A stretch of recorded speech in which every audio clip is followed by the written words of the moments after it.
السلام علیکم ورحمۃ اللہ وبرکاتہ۔ اگر آپ روزانہ کی ایک صحیح حدیث سننا چاہتے ہیں تو اس چینل کو سبسکرائب کر لیں، شکریہ۔ بسم اللہ الرحمن الرحیم۔ آقا کی ذات پر محبت سے درود پڑھ لیں۔ الصلاۃ والسلام علیک یا رسول اللہ وعلی آلک واصحابک یا حبیب اللہ۔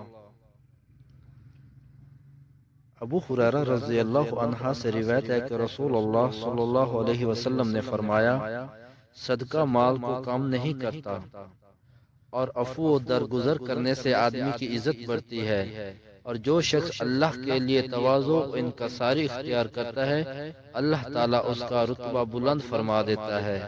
حدیث نمبر 2029 ترمذی شریف۔ اگر ہو سکے تو اپنے والدین اور آقا کی ساری امت کے ایصال ثواب کے لیے اس حدیث کو زیادہ سے زیادہ شیئر کریں۔ جزاک اللہ خیرہ۔